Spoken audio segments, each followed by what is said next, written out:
Le signe. Un message de William Marion Branham, prêché au Life Tabernacle, Shreveport, Louisiane, USA, le 28 novembre 1963.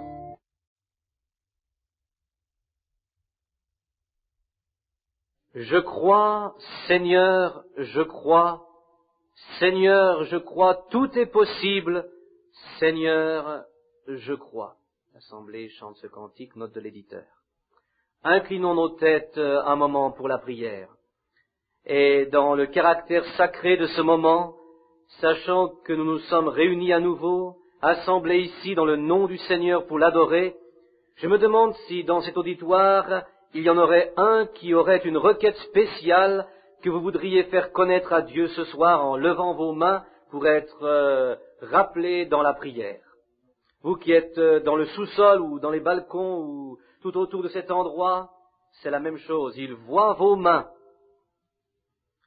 Dieu Tout-Puissant, Créateur du ciel et de la terre, nous venons à toi dans le nom du Seigneur Jésus, parce qu'il nous a été promis que si nous venions en son nom, nous obtiendrions nos requêtes. Alors nous prions, Père, que premièrement, tu nous pardonnes de n'importe quoi qui est dans notre chemin, qui pourrait nuire à nos prières ce soir. Que le sang du Seigneur Jésus expie maintenant pour cela, alors que nous confessons humblement nos torts. Et nous prions pour chaque requête, pour chacune de ces mains qui se sont levées. Tu sais ce qui était sous cette main, Seigneur, la signification de cela. Et je prie que tu y répondes selon ta grande sagesse, Seigneur. Nous comprenons que tu connais toutes choses et tu connaissais cela depuis le commencement. Et nous prions que ceci soit un soir dont on se souviendra pour longtemps à cause de ta présence étant avec nous. Alors que nous nous tenons en ce soir, dans cette soirée des actions de grâce, en terminant cette journée, une grande fête à travers le pays, oh, comme tu as été bon envers nos ancêtres, nous aussi, nous tournons nos têtes pour te remercier, Seigneur, pour ce que tu as fait pour nous. Et maintenant, nous prions que tu accordes que toutes ces requêtes soient exaucées, celles que nous te demandons, car nous les demandons dans le nom de Jésus-Christ et pour son honneur. Amen. Vous pouvez vous asseoir. Je suis certainement reconnaissant pour le privilège d'être ici à nouveau ce soir, assemblés dans cet auditoire du Life Tabernacle pour parler aux gens. Nous sommes désolés, frère Moore a dit qu'ils n'ont jamais eu dans l'histoire de cette Église tant de gens. Ils en ont refusé plus ce soir qu'ils ne l'ont jamais fait dans toute l'histoire de l'Église. De l'avant ici, chaque endroit est rempli au dedans, au dehors, dans les sous-sols, le long des murs, dans les corridors, dehors, jusque dans les rues, et il y a quand même encore des gens qui viennent. Alors nous sommes tellement reconnaissants qu'il y a encore une fin d'entendre la parole de Dieu. Et maintenant nous sommes reconnaissants pour ceci. Et maintenant, Dieu voulant, demain soir nous pourrons commencer à prier pour les gens malades, comme nous le faisons habituellement un soir ou deux quand nous sommes ici dans ces conventions. Alors nous prions pour les malades. Et le Seigneur nous a sûrement bénis récemment dans ces choses. Je vous disais ce matin à propos de mon épouse et comment il y a maintenant pour près de 3 ans environ, il y a 5 ou 6 ans, en prenant sa main un soir, essayant de montrer à quelqu'un, une autre femme, quelle vibration, vous savez, il n'y avait rien de mal avec elle. Et voilà que j'ai découvert, je l'ai trouvée avec une tumeur. Le docteur ne pouvait même pas trouver cette tumeur. 3 ou 4 années se sont passées et il ne pouvait pas le trouver. Et finalement, cela s'est montré il y a 2 ans. Cela a commencé à croître très rapidement. Cela est parti de la grosseur d'une noix, puis c'est allé à la grosseur d'un citron et c'était maintenant la grosseur d'un pamplemousse. Et le médecin, nous tenions bon, vous savez, pour la foi. Et le médecin a dit, vous devez l'enlever, car cela va tourner en tumeur maligne. Alors cela doit être fait. Et hier ou le jour précédent, sachant qu'hier elle devait aller pour la finale, le dernier examen avant l'opération, je me suis agenouillé dans la chambre, priant de tout mon cœur. Et quand je me suis levé, ou j'ai commencé avant de me lever, il m'a dit quoi dire. Et je me suis levé. Et le médecin ne peut même pas en trouver une trace nulle part. C'est complètement parti. Et tout simplement parti, ce n'est plus là. Je l'ai rappelé encore juste tout à l'heure, et elle était si contente. Elle a dit, la semaine dernière, dit-elle, Bill, les douleurs étaient si mauvaises, je ne pouvais même pas m'asseoir tranquillement, je ne pouvais pas dormir le soir ni rien. Elle dit, chaque fois que j'essayais de me tourner, cette grosse tumeur tournait à l'intérieur. Et elle m'a dit, j'ai les paroles du médecin ici, il a dit, Madame Branham, aussitôt qu'elle sortit, qu'elle descendit de la table, elle et certaines des sœurs, elle a dit, il n'y a pas une trace, je ne sais pas ce qui est arrivé. Elle dit qu'il lui a dit, il n'y a pas une trace. Et il dit, levez-vous. Et c'est ce qu'il a dit de faire. Et je l'ai fait. Et en cela, le Seigneur a répondu au reste. Et je vois là en bas un de mes bons vieux amis. Il n'y a pas longtemps, un ami du nom de... Il est allemand. Son nom est D-A-U-C-H. Je pense que c'est de la manière qu'on épelle son nom. Mais nous l'appelons Dao, car je ne pouvais pas dire ce nom allemand correctement. 91 ans. Et je l'ai baptisé au nom de Jésus-Christ il n'y a pas longtemps. C'est un homme bien, un grand supporter de Oral Roberts et de plusieurs autres hommes. Mais quand il vint au tabernacle un jour, il n'avait même pas de vêtements pour se changer, mais il voulait être baptisé quand même. Et l'autre jour, il a eu 91 ans. Il a eu non seulement une crise cardiaque, mais un arrêt complet du cœur. Son épouse, qui est assise ici, est une infirmière diplômée de longue date. Il était à l'hôpital de Lima, Ohio, avec quelques-uns des médecins les plus fameux qu'ils ont dans le pays. Pas une chance pour qu'il vive une heure ou plus. Il était fini. Un arrêt cardiaque, 91 ans, et une crise cardiaque. J'ai pensé, pauvre frère Bill Dow, je le verrai probablement la dernière fois. Je dois essayer de l'atteindre. J'ai prié toute la nuit. Et quand ils m'ont dit qu'il était étendu là-bas avec un arrêt cardiaque, je savais qu'à 91 ans, il ne pouvait pas s'en sortir. Alors, un si bon ami pour moi, maintenant un si bon ami de ma famille, et je commençais à le rencontrer le matin suivant en haut sur la route, je pensais quel homme bien il était. Et j'ai pensé, un de ces jours, je le verrai de nouveau. Je suis entré et j'ai conduit rapidement. J'avais un pneu qui se coupait, je n'ai même pas eu le temps de le faire équilibrer ou enlever cette route toute déséquilibrée. Elle a simplement coupé le pneu presque en morceaux, allant dans ces autoroutes de béton. Et je suis entré, j'ai dit, je n'ai pas le temps de le changer. L'homme m'a dit, vous allez le faire exploser dans quelques centaines de milles. J'ai dit, je n'ai tout simplement pas le temps, monsieur. Merci, qu'il explose. Et j'ai dit, j'ai un pneu de rechange, je dois aller jusqu'à un frère qui se meurt. J'ai commencé à marcher par là autour et j'ai regardé en haut comme cela, et voici qu'une vision m'est venue. Et j'ai vu frère Dao assis dans l'église. Je l'ai regardé venant, et voici qu'il descendait la rue. Et il s'est emparé de sa main, il l'a serré. Alors, il m'a dit, va lui dire, ainsi parle le Seigneur. Et voici qu'il est assis là, monsieur. Environ le prochain service, alors que j'étais en train de regarder là en bas, le frère Dao était assis dans l'église. Il avait conduit 300 milles de distance pour arriver depuis l'Ohio. Et je suis allé à New York la semaine dernière, et là, il était assis à New York, juste au milieu de la réunion. Et le voici ce soir à Shreveport, assis ici maintenant.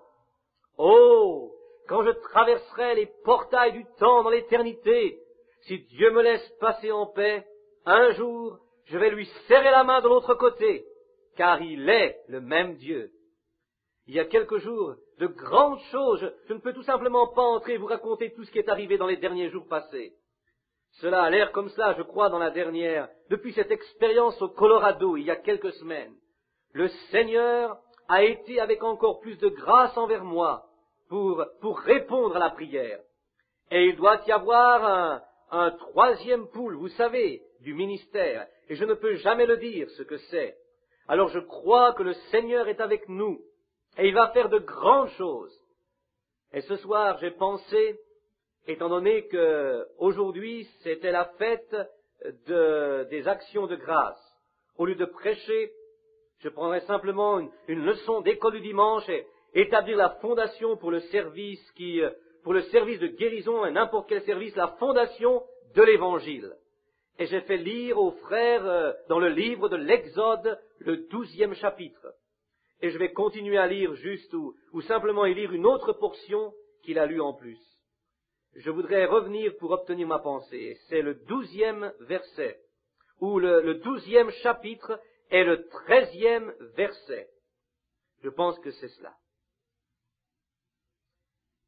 Et je passerai par le pays d'Égypte cette nuit-là, et je frapperai tout premier-né dans le pays d'Égypte, depuis l'homme jusqu'aux bêtes, et j'exercerai des jugements sur tous les dieux de l'Égypte. Je suis l'Éternel.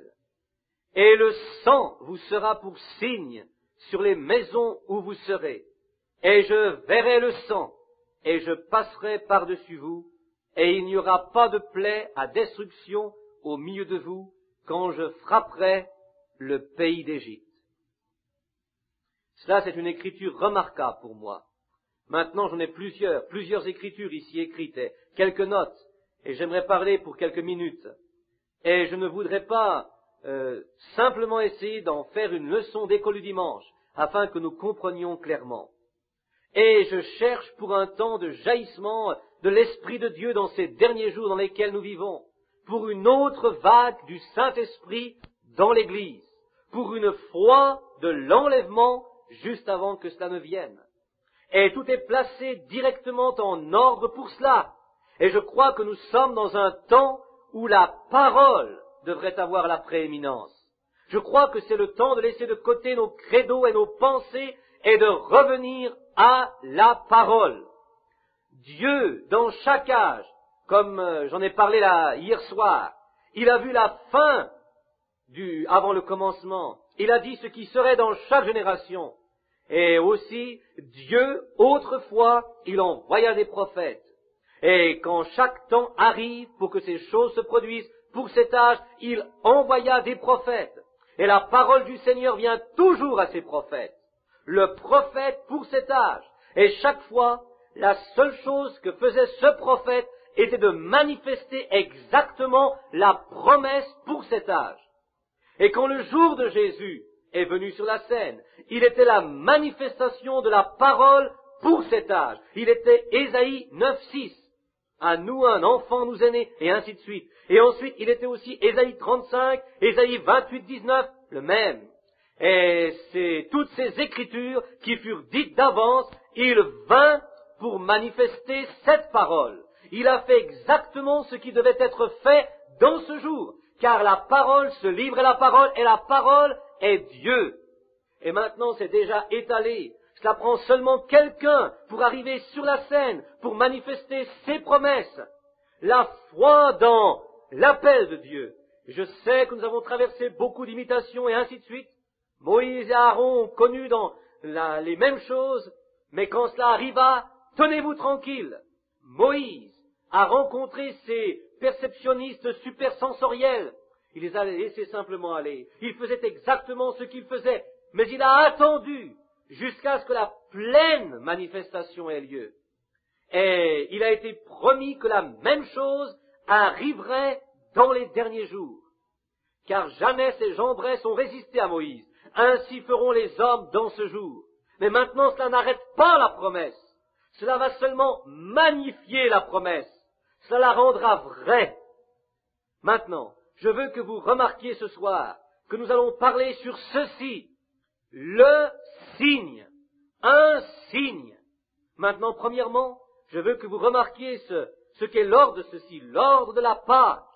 Cela doit être un mouton mâle, et il doit être mis à l'épreuve pour 14 jours. Oh, quel type parfait c'est de Christ!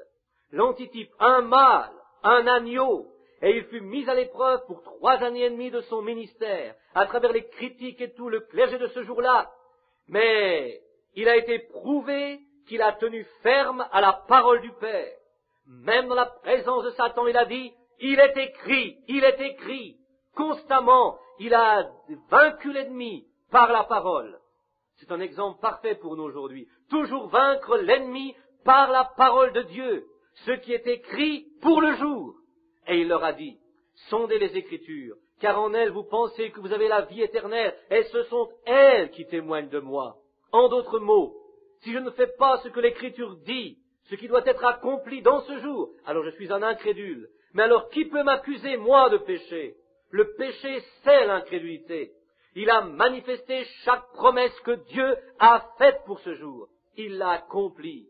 Il a rencontré ce jour-là parce qu'il était le Messie et c'était le jour du Messie. Et maintenant, nous remarquons que dans le temps du soir, l'agneau fut immolé. Après le souper, vers la fin du soir, de la même manière que l'agneau fut immolé. Et maintenant, remarquez, toute la congrégation d'Israël devait tuer l'agneau. Ce fut Israël qui a témoigné de sa mort et qui a appelé pour son sang. Nous allons parler de cela demain soir, si le Seigneur le veut, si c'est possible et que cela plaise au Seigneur. Le sang sur les mains. Et remarquez, ce sang n'était mélangé avec rien d'autre.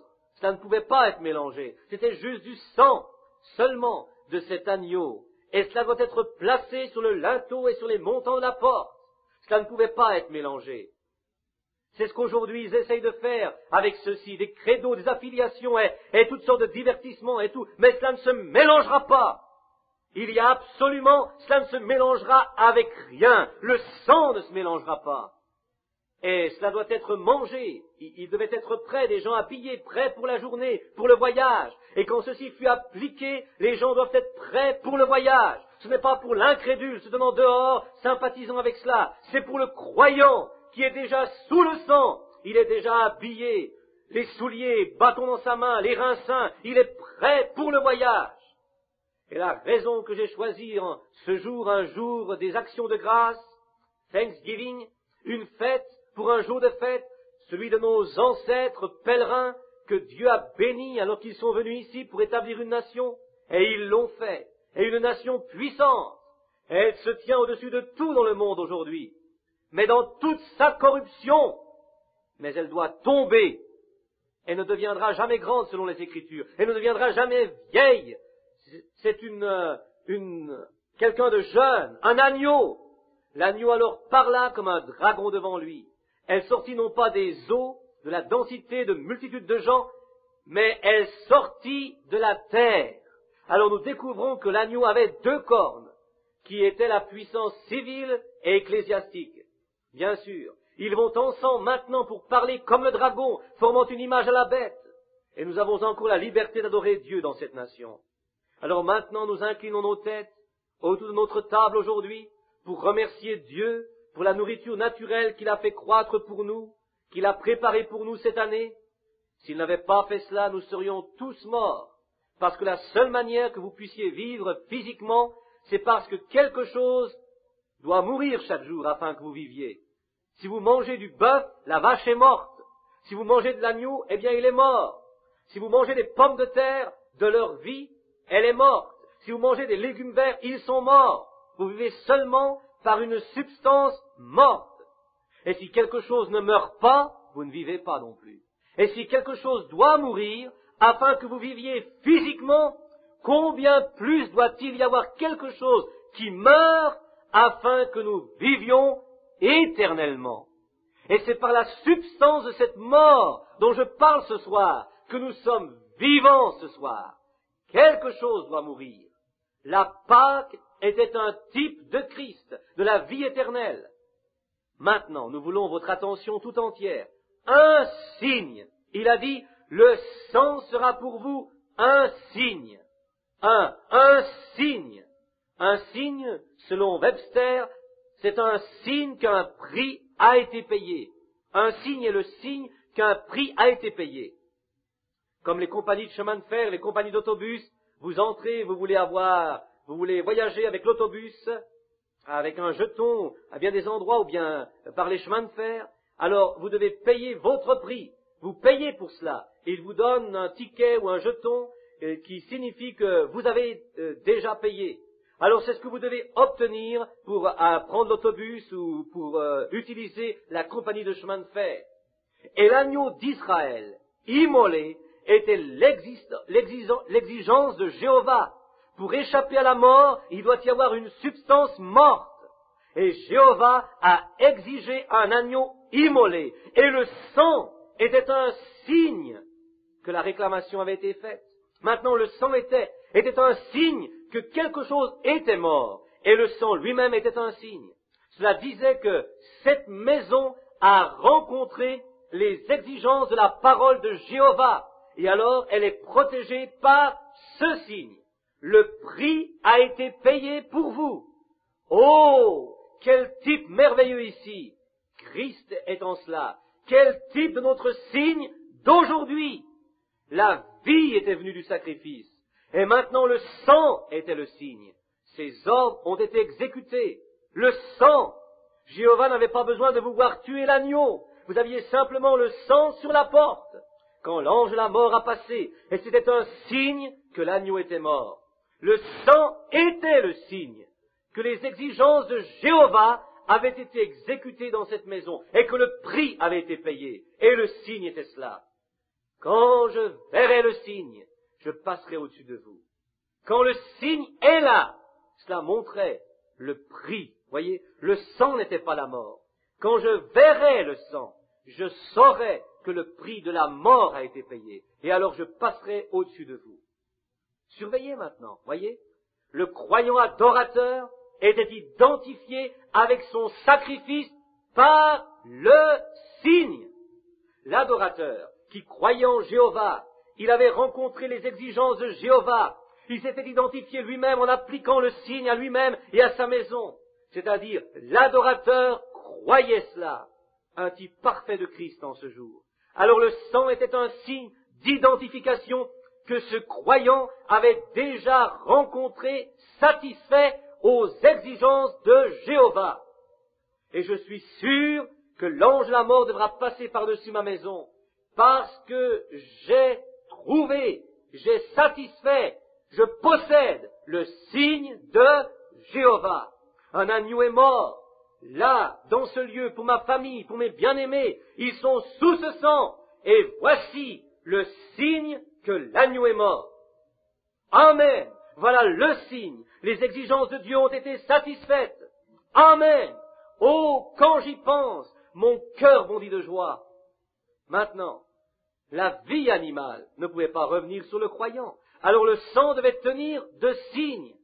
Voyez, le sang qui était enveloppé dans l'animal, qui a débuté avec une seule cellule de sang, et il a fait tout ce sang qui était dans l'animal, et quand ce sang fut séparé, la vie quitta l'animal. Maintenant, l'adorateur, s'identifiant lui-même avec le sang, devait montrer le chimique littéral du sang. Pourquoi? C'est tout ce qu'il pouvait montrer. Parce que la vie de l'animal ne pouvait pas venir dans l'être humain, parce que la vie de l'animal n'a pas d'âme, mais l'être humain a une âme. Alors la vie ne pouvait pas revenir. Alors le sang devait se tenir là, comme un signe de sa mort. Maintenant, nous avons un signe en ce jour. Il nous a été donné un signe qui est un antitype de ce type. De ce signe naturel, nous avons reçu maintenant le surnaturel, le signe suprême. Tout ce que cela faisait prévoir, ou tout ce qui avait été prophétisé, a été donné à cette génération. Lui a été donné le signe. Mais maintenant, nous avons le Saint-Esprit. C'est notre signe. Et c'est notre identification que nous avons accepté la mort de l'agneau. Non seulement Jésus était juste une vie humaine qui pouvait revenir sur nous, mais plus encore, c'était Dieu lui-même manifesté dans la chair. Et il ramena sur nous l'adoption des fils. De telle façon que maintenant nous sommes fils et filles de Dieu. C'est le signe. C'est notre identification de la part. C'est notre identification que nous avons cru Dieu et que Dieu l'a accepté. Là-bas en arrière, il n'avait pas l'évangile que nous l'avons aujourd'hui. C'était enseigné en forme, cela passait par des rites, parce que le Saint-Esprit n'avait pas été donné. Mais aujourd'hui, nous avons la substance. Nous avons non seulement la forme, ou juste le chimique. Vous ne pourriez pas prendre le sang de Jésus-Christ et l'appliquer à chaque cœur, mais Dieu a renvoyé le Saint-Esprit. C'est le signe qui était sur l'être humain, dans le cœur humain. Et c'est votre identification que vous avez accepté le plan de Dieu. Vous avez satisfait aux exigences de Jéhovah. Il les a satisfaites pour vous au calvaire. Et vous les avez satisfaites en vous jetant sur vos genoux. Et Dieu vous a donné la marque du signe. Le retour de l'Esprit qui était sur Christ est en vous et une identification garantie de sa vie, de sa mort, de son ensevelissement et de sa résurrection. Il vit à jamais maintenant dans l'Église qui croit. Amen. C'est un signe positif, une marque d'un signe qui peut, cela sera peut-être parlé peut-être qu'on en parlera mal, bien sûr, mais c'est là pour cela. L'Égypte s'est moquée de cela, ainsi que les gens d'aujourd'hui, mais c'est quand même le signe requis par Dieu. Ils ne pouvaient pas mettre le sang chimique de Jésus dessus comme ils l'ont fait pour l'agneau, parce qu'ils ont mis le sang chimique de l'agneau sur lui, parce qu'il n'y avait pas de vie dans l'agneau qui pouvait revenir sur l'adorateur. Mais ici, la vie qui était dans le sang, laquelle? La vie est dans le sang. Mais le sang fut répandu au calvaire. Il fut versé sur le sol. Nous avons le signe du sang, ce qui est le baptême du Saint-Esprit, pour nous identifier comme croyants. Et ces signes accompagneront ceux qui auront cru. Pas seulement ceux qui auront fait une profession de foi, mais des croyants identifiés. Ils suivront peut-être pas, ils vont probablement suivre, peut-être qu'ils vont suivre. Jésus a dit, ils accompagneront ceux qui auront cru. C'est absolument impossible que cela n'arrive pas. Les œuvres que je fais, vous les ferez aussi. C'est l'identification. L'identification de Jésus était de manifester la parole de Dieu, laquelle il était. Et l'identification de l'Église aujourd'hui est de manifester la parole promise de ce jour, par le même esprit qui manifesta et vivifia cette parole en ce temps-là. Le même esprit vivifie la parole aux croyants aujourd'hui et manifeste la même chose, montrant que le signe est sur cette personne, ce qui est la vie ressuscitée de Jésus-Christ vivant dans son croyant. Oh, ça devrait mettre l'Église en feu, et c'est vrai, aussi vrai que cela peut l'être. Nous devons nous identifier nous-mêmes avec notre sacrifice. Nous devons être identifiés avec sa mort. Quand un juif plaçait sa main sur le sacrifice, il s'identifiait lui-même, transférant ses péchés à son sacrifice. Et le sacrifice mourut. Maintenant nous plaçons nos mains par la foi sur Jésus-Christ, et nous sommes identifiés avec lui en sa mort. Non seulement par sa mort, mais si nous sommes acceptés, nous sommes identifiés non seulement par sa mort, mais par sa résurrection. La vie qui était en lui est retournée sur le croyant, renvoyée sur le croyant, comme un signe, un mémorial que la mort a quitté cela. Dieu vous a scellé dans le royaume de Dieu jusqu'au jour de votre rédemption. Ephésiens 4:30.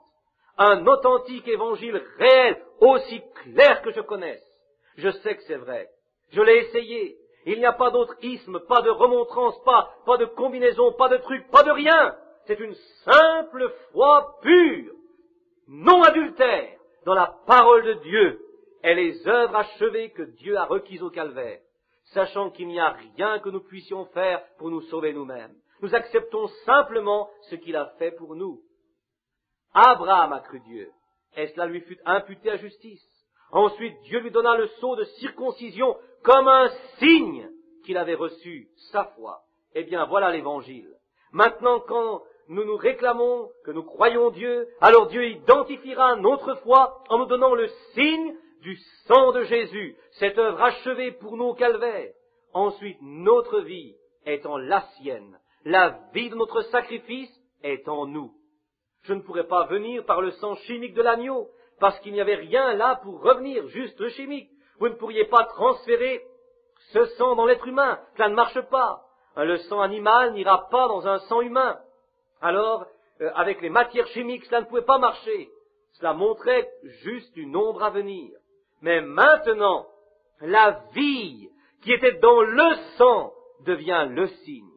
Et maintenant, quand nous nous identifions nous-mêmes en sa mort, dans son ensevelissement et sa résurrection, croyant en lui étant baptisés en sa mort, son ensevelissement et sa résurrection, quand nous nous relevons, le Saint-Esprit est là pour nous donner un signe éternel, écrit à travers votre cœur, votre âme, votre composition, votre pensée, votre corps, toute autre chose, vous êtes une personne séparée de l'incrédulité.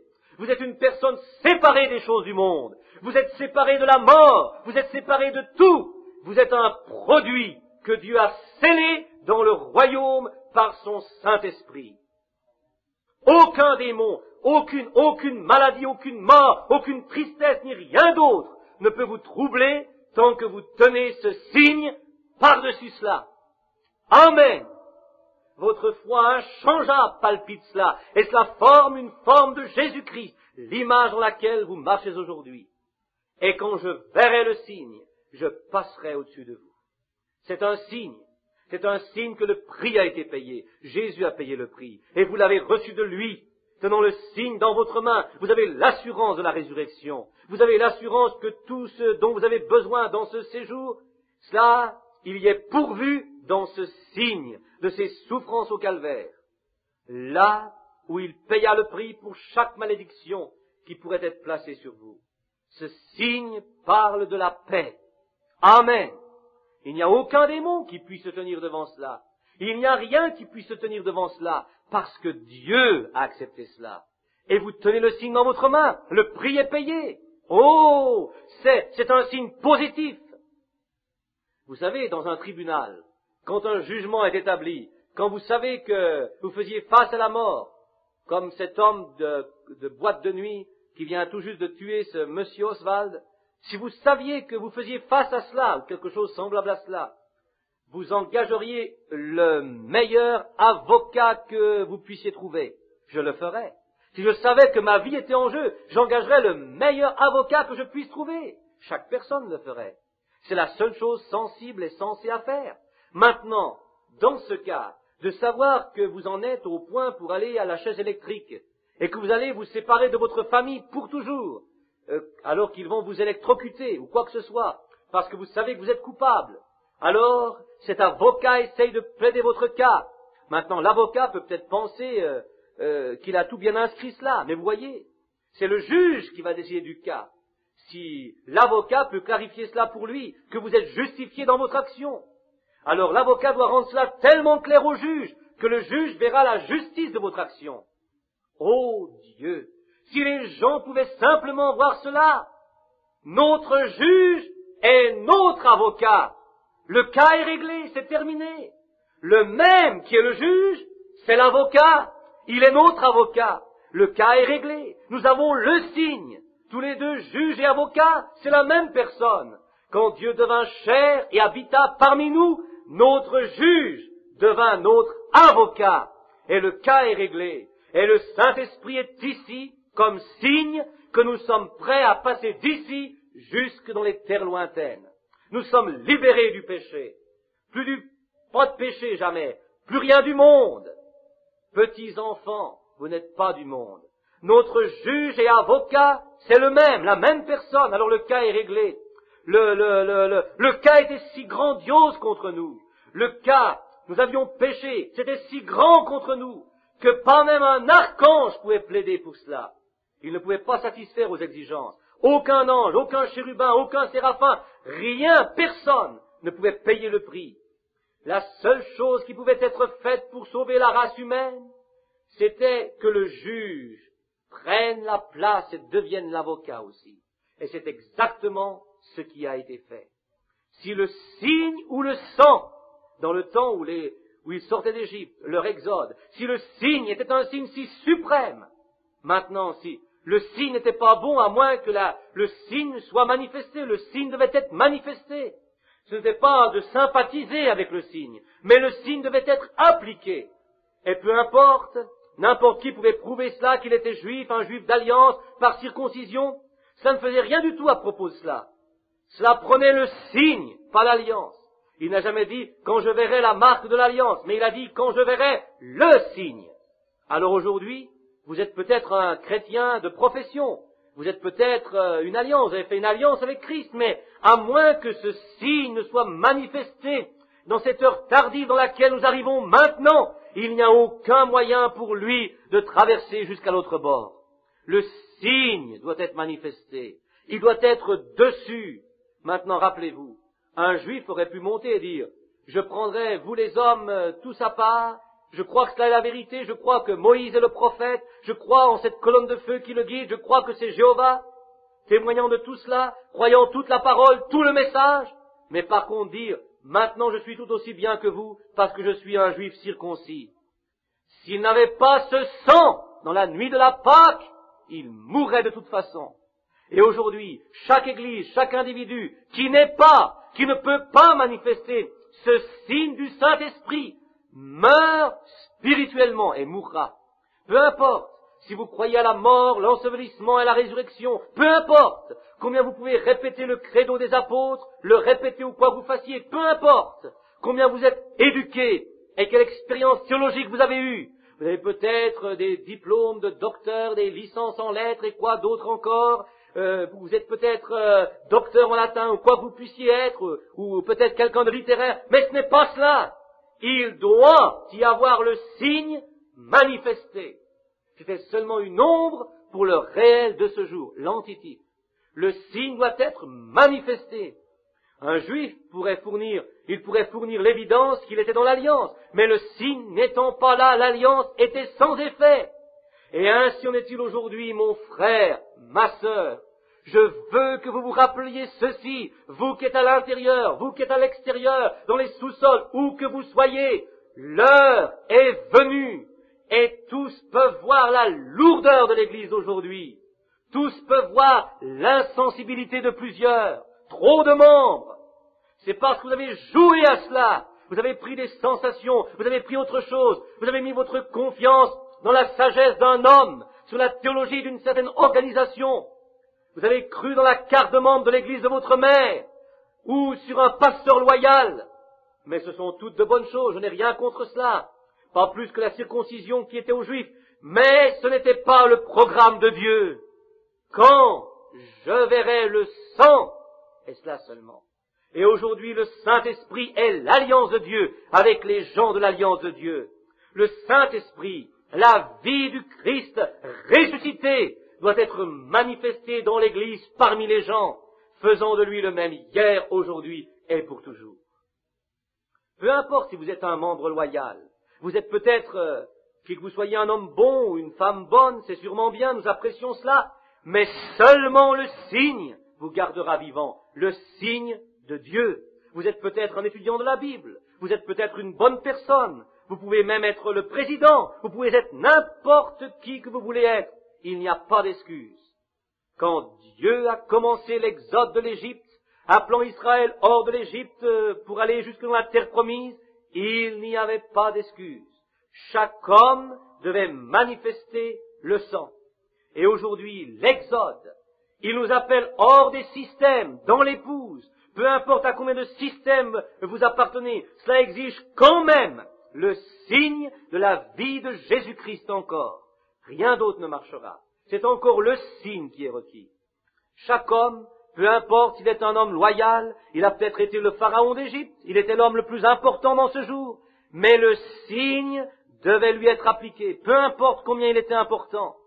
Qu'il soit un évêque, un prêtre ou qui que ce soit d'autre, président, roi, potentat, monarque, cela n'a rien à faire avec cela. Dieu reconnaît seulement les gens de l'alliance du signe. La même chose aujourd'hui. Le Saint-Esprit reconnaîtra seulement les gens de l'Alliance. Nous découvrons que la mort était prête à frapper l'Égypte, à n'importe quel moment maintenant. Dieu leur avait montré sa grâce, sa puissance et des signes. Je veux que vous sachiez que c'est ce qui a suivi chaque réveil, la grâce, la puissance et les signes. La grâce pour venir aux gens, la puissance pour se faire connaître et le signe du temps. Exactement ce qu'il a fait aujourd'hui. Une autre chose. Il l'a fait de plusieurs manières. Vous pourriez prendre cette écriture-là et la faire courir autour et autour pour 10 semaines ici, et ne jamais même la laisser. Comment cela symboliserait les 3 étapes que nous avons dû traverser? Cela symbolise les 3 miséricordes ou grâces de Dieu à travers Luther, Martin Luther, et la Pentecôte. Martin Luther et aussi à travers Wesley et la Pentecôte. Les 3 étapes du voyage. Les 3 étapes du voyage d'Israël, les 3 messagers à Sodome, toutes ces choses différentes que cela pourrait symboliser. Cela symboliserait le ministère d'aujourd'hui. Cela pourrait symboliser le message de Billy Graham, la grâce pour le monde, de Oral Roberts, la puissance pour le monde et de la présence de Jésus-Christ comme le dernier signe au monde. Car Sodome a eu son dernier signe. L'Église spirituelle, celle qui avait été appelée hors d'eux, ils ont eu leur dernier signe avant que le monde des gentils ne soit brûlé. Jésus l'a dit, ainsi en sera-t-il à la venue du Fils de l'homme. La même chose.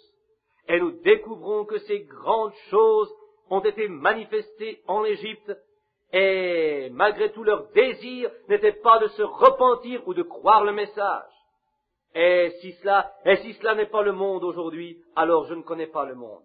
Ils ont eu la grâce, la puissance, ils ont vu les signes de l'âge, les signes des temps.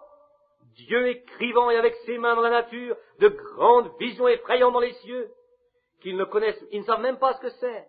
Des soucoupes volantes, c'est comme ça qu'ils les appellent, et tout cela. Des Spoutniks, et c'est comme ça qu'ils veulent les appeler, des astronautes qui volent dans les cieux, des signes effrayants, des tremblements de terre à différents endroits, la mer qui se déchaîne, le cœur des hommes qui tremble de frayeur, la crainte, les temps de perplexité, la détresse parmi les nations, toutes ces choses qu'il a promises.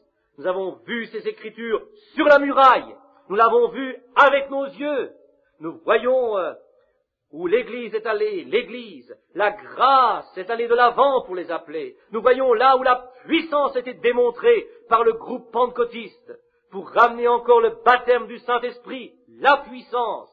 Nous avons vu la puissance naturelle de l'identification de Jésus-Christ lui-même, se tenant au milieu de nous et faisant les mêmes choses qu'il a faites au commencement, les mêmes témoins, exactement. Israël sort, tout comme un signe, comme cela est aujourd'hui. Surveillez Israël, ce qu'ils ont eu dans leur exode. La première chose qu'ils ont obtenue, pour identifier parfaitement que l'heure était proche, était un prophète avec un message. Moïse est descendu avec le message. La parole de Dieu était avec Moïse.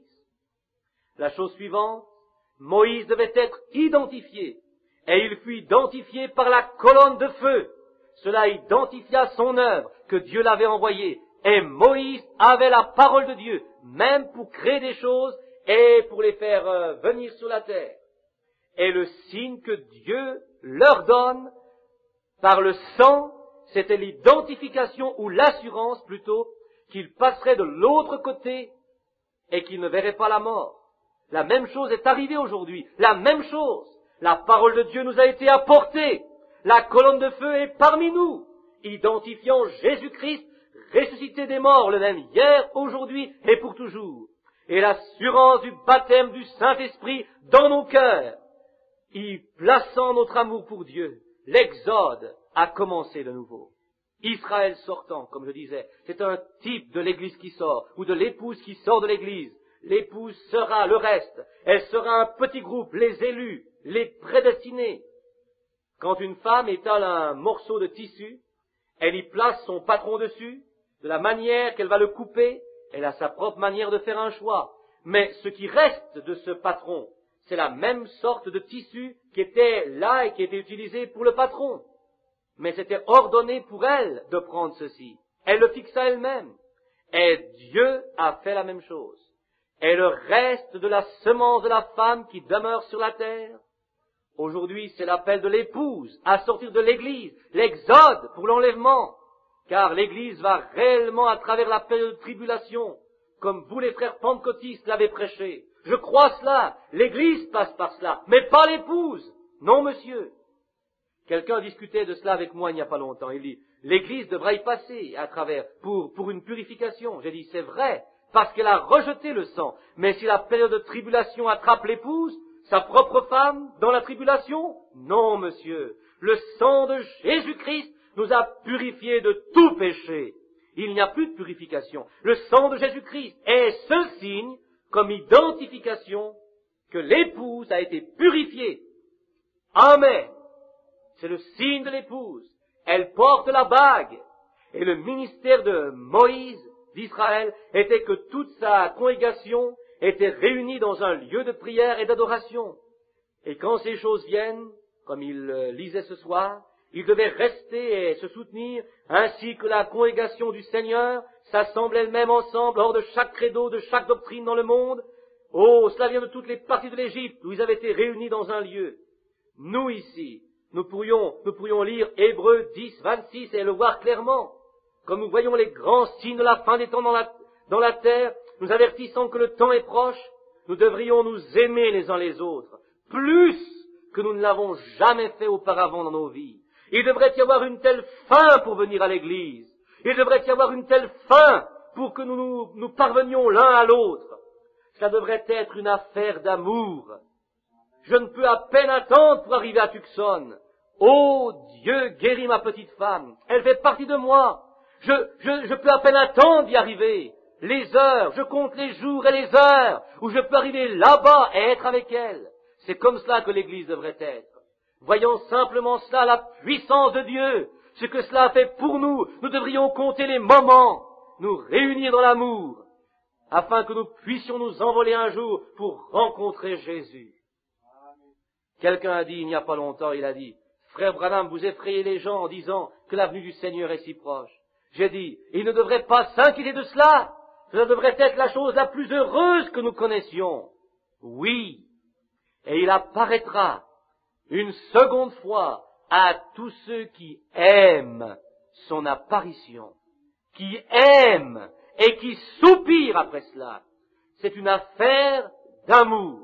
Et combien nous devrions nous aimer les uns les autres, parce que nous sommes concitoyens dans le même corps. Nous devrions avoir de l'amour les uns pour les autres. Nous avertissant, le temps est proche.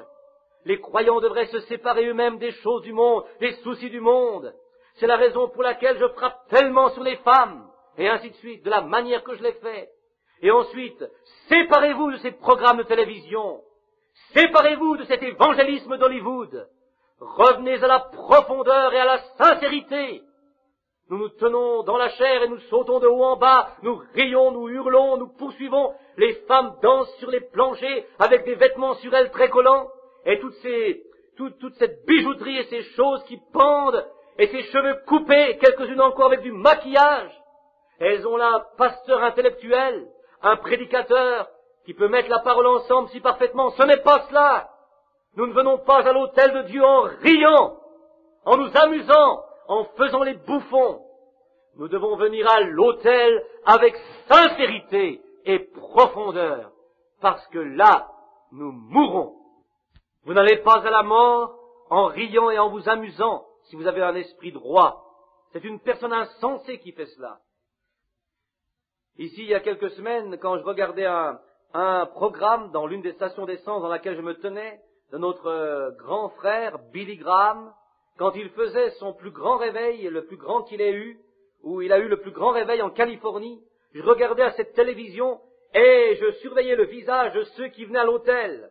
Il y avait des enfants qui se donnaient des coups les uns aux autres, qui se battaient et qui avançaient là pour arriver le long de l'hôtel, qui riaient, qui faisaient les pitres.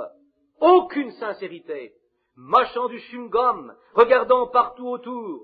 Vous allez là et dites, oui, ils font une confession, ils reviennent. Billy dit qu'il peut en avoir 30 000 d'entre eux dans une période d'une année, mais il n'en reste pas 30 après cela. Il n'y a pas de sincérité. Il n'y a plus de sincérité. Les gens ne sont pas prêts à confesser. Ils veulent prier, « Oh Dieu, guéris-moi, fais ceci ou fais cela, fais cela. » Mais quand cela en vient au point de mourir et de confesser vos péchés et de devenir correct avec Dieu, on ne voit plus cela. C'est pour cela que nous ne voyons pas plus de guérison que nous en avons. C'est pour cela que je prêche ces choses. Mettons les choses en place pour un service de guérison. Vous devez faire marcher la chose premièrement. Dieu vous guérit pour sa gloire. Nous devons être prêts pour sa gloire. Maintenant, c'est ce que l'Égypte devait faire. Rappelez-vous, ils ont mis l'agneau à l'épreuve pendant 14 jours. L'Égypte, il a dit, enlevez toute souillure de votre maison, enlevez tout le levain. Vous ne pouvez pas avoir de levain. Quand cette marque arrive dans votre maison, ce signe, vous ne pouvez pas avoir un levain dans cela. C'est le monde. Vous ne pouvez pas aimer Dieu et Mammon, le monde, en même temps. Tous les soucis du monde, tous les soucis et vos credos et vos histoires et vos différences. Vous venez à Jésus-Christ. Pouvez-vous imaginer un juif, dans l'Ancien Testament, descendant avec son agneau pour faire une offrande? Il obéissait à Jéhovah, ce que Jéhovah lui avait dit de faire à lui, et cela continua, il accepta le sacrifice, il a vu l'agneau mourir. ses mains étaient sanglantes avec l'agneau mourant. Il retourna à la maison justifié parce qu'il était venu en sincérité. C'était bon. Mais après quelque temps, cela est devenu une tradition. Et l'homme a dit, tu sais, voici venu le temps de la Pâque, nous devrions aller faire ceci, je dois offrir un agneau. Cela est devenu à un point où on pouvait acheter un agneau, prendre quelqu'un d'autre pour l'offrir pour lui. Cela est devenu un credo, cela est devenu un dogme dans l'Église. Et Dieu a dit que le sacrifice même qu'il avait requis était devenu une puanteur à ses narines, parce que c'était offert sans sincérité. Et nous, gens pentecôtistes, nous arrivons à la même étape. C'est vrai, nous en arrivons au point où la sincérité est partie parmi nous. Nous entrons, nous essayons de faire entrer les gens dans l'église, comme l'autre église le fait aussi, pour obtenir de grandes foules et ainsi de suite dans nos églises. Nous ne devrions jamais faire cela. Nous devons parvenir à la sincérité et la mourir aussi mort qu'on peut l'être, et que le sang de Jésus-Christ et le signe puisse venir sur nous. Alors cela fait de la personne une personne différente. Une femme peut se relever de là et s'en aller, alors elle veut obéir à chaque écriture qu'il y a dans cette Bible, peu importe ce qui est dit. Un homme de la même manière, pas de dénomination, pas de credo, rien d'autre, ne pourra jamais le séparer de l'amour de Dieu qu'il a trouvé là, à cet autel, s'il continue à suivre le chemin du Seigneur. Mais aujourd'hui, nous n'avons pas de sincérité dans cela. Nous le prenons simplement comme une tradition. Nos pères ont fait ceci.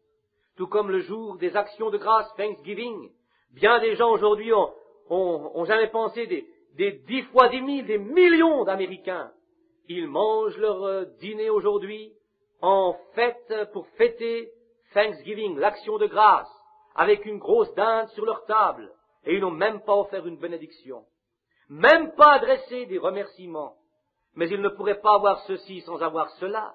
À la même table où ils ont eu la dinde, ils ont une pinte de whisky et beaucoup de bière sur la table. C'est devenu une tradition. Vous dites, c'est ridicule, ce n'est même pas de l'américanisme. Je vais remettre cela sur vos genoux.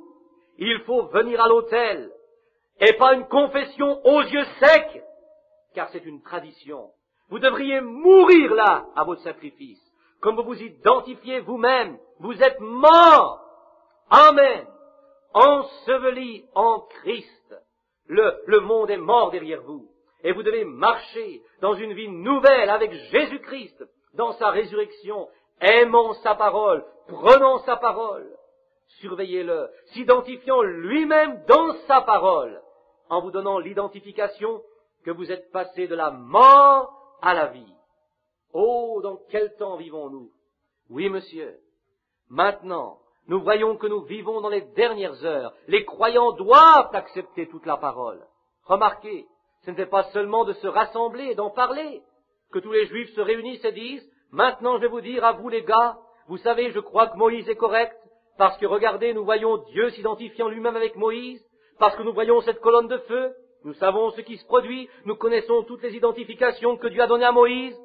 C'est juste, vous savez, il a dit, nous devons avoir le sang sur la porte. Mais vous savez, après tout, je crois que je suis tout aussi bon qu'un autre. Je suis vraiment un juif d'alliance. J'ai été circoncis, je paye mes offrandes et mes dîmes dans la congrégation. Pourquoi? Même le prêtre, je mange le souper avec lui. Eh bien, je suis un homme tout aussi bon que le reste d'entre vous. Vous l'êtes. Ce n'est pas ce qui est arrivé. Nous ne devons pas venir ensemble pour parler du message. Nous devons ensemble venir pour entrer dans le message. Et le message est Christ. Il est la parole, c'est vrai. Nous devons entrer dans cela, entrer sous cela. Oui, monsieur, c'est ce que nous devons faire. Il n'était pas responsable pour aucune personne sortie de dessous le sang, pas une, qui qu'il puisse être. Il n'était pas responsable. Tous devaient prendre non seulement eux-mêmes, mais toute leur famille. Et alors ils sont en sécurité seulement lorsque le signe est manifesté. Nous ne pouvons pas nous sentir en sécurité tant que ce signe n'est pas manifesté. C'est vrai. Vous devez venir sous ce signe, le Saint-Esprit de Dieu. Et cela vous manifeste Jésus-Christ parce qu'il vient et il vit en vous. Comme je disais hier soir, et dans New York, lors de l'un de mes messages, si je vous disais que Shakespeare vivait en moi, je ferais les œuvres de Shakespeare, parce que je ne pourrais pas m'en empêcher. Je ne suis plus moi-même, je suis mort. Shakespeare et moi ne pouvons pas vivre ensemble ici. Shakespeare était un poète et moi je suis un ministre. Nous ne pouvons pas vivre ensemble, mais si je suis mort à moi-même, alors, et si Shakespeare vit en moi, les œuvres de Shakespeare, eh bien, je vais les faire. La vie de Shakespeare en moi sera vécue comme Shakespeare. Si la vie de Beethoven, si cela vivait en moi, je serais Beethoven. Et si la vie de John Dillinger vivait en moi, je serais John Dillinger. C'est vrai. Et si la vie de Jésus-Christ vit dans la personne, ils deviennent identifiés avec lui. C'est Christ en vous. Pas un membre d'église, pas un système, mais une puissance de résurrection. C'est le Saint-Esprit. C'est un signe sur vous que votre vie dit Amen à chaque écriture. La promesse est écrite là. Et vous n'êtes plus à vous-même, vous êtes à Christ. Vous ne pensez plus vos pensées. Vous dites, oh, je pense que vous n'avez pas de pensée à avoir. La vie qui était en Christ est en vous. La pensée qui était en Christ est en vous. Les œuvres qui sont en Christ sont en vous. Et Christ lui-même est en vous. Vous êtes mort, mais votre vie est cachée en Dieu à travers Christ. Scellez-la par le Saint-Esprit. Vous ne vous appartenez plus vous-même. Miséricorde qui lui soit accordée. Dieu donne la miséricorde à ceux qui crient pour la miséricorde. Tous ceux qui demandent la miséricorde reçoivent la miséricorde. Et remarquez cette prostituée, elle a dit, je vais montrer de la bonté. Regardez, elle n'avait pas besoin de voir Josué. Elle ne savait pas de quelle manière elle devait coiffer ses cheveux, ou les vêtements qu'elle portait, ou la manière dont les vêtements qu'il portait. Elle a dit, j'ai entendu que Dieu est avec vous. C'est tout ce qu'elle voulait savoir. Et je vous le dis aujourd'hui, frères, ce n'est pas de la manière dont vous coiffez vos cheveux ou quoi que ce soit que vous fassiez ou la sorte de vêtements que vous portez, quelle sorte de doctorat en philosophie vous avez. J'ai entendu dire que Dieu est parmi vous. Voilà la chose principale. Nous voulons savoir où Dieu est parmi tout ceci. Surveillez les organisations. Regardez là où elles se dirigent. Dieu est-il parmi les dénominations? Si oui, alors il les conduit directement au conseil des églises et de retour à la marque de la bête. Dieu n'est pas en cela. Dieu est dans sa parole, car il est la parole. C'est exact. J'ai entendu. Et la foi vient non pas en entendant le conseil, mais en entendant la parole. Entendant la parole. Ils ont vu cela, et ils savaient. Elle savait que c'était la vérité. Elle demanda pour la miséricorde. Et surveillez, pour elle et pour sa famille. Elle demanda pour elle et sa famille, tout comme ils l'ont fait en Égypte. Et remarquez, il lui fut donné un signe rouge, cramoisi, que le fil écarlate par lequel elle laissa les gens, les espions sortir par la fenêtre, ça devait être un signe. Dieu ne ferait pas l'ange destructeur, ou l'ange destructeur de Dieu ne viendrait pas près d'elle tant qu'elle aurait ce signe. Mais, qu'en serait-il si elle avait dit, oh, je les ai laissés descendre, j'ai fait une bonne action, alors, pour empêcher quelqu'un de me critiquer en voyant ce fil écarlate qui pend là, je vais juste faire remonter le fil. Alors l'ange du jugement n'aurait jamais passé par-dessus sa maison. Elle devait avoir le signe manifesté. Il devait demeurer là. Alléluia! Oh, cela veut dire louer notre Dieu dans ces heures. Mais rappelez-vous ceci, je ne suis pas ici pour gagner ma vie. Je ne suis pas ici prêchant pour gagner ma vie. Non, monsieur, je peux travailler pour cela par contre. Mais je ne fais pas cela pour ça. Si je pensais qu'il y avait n'importe quel autre moyen autre que ceci exactement, rappelez-vous, ceci est moi, je dois rencontrer Dieu, c'est mon âme. Ce doit être moi, ce n'est pas seulement moi, mais j'aurai encore plus de condamnation. La parole de Dieu est Dieu. C'est le programme de Dieu qui est étendu là, et c'est la vérité. Je crois que ce fil écarlate devait être étalé, où l'ange destructeur n'aurait pas honoré rien d'autre que ce signe, quand le temps était venu pour lui de se manifester. Les messagers lui ont donné un signe. Elle devait le garder manifesté. Remarquez, Jéricho avait entendu parler de ce que Dieu avait fait, mais ils n'ont rien fait pour prendre, saisir l'avertissement. Et le monde aujourd'hui n'est pas juste renfermé sur un côté quelque part. Le monde entier sait que ces choses se passent. Le monde entier a su.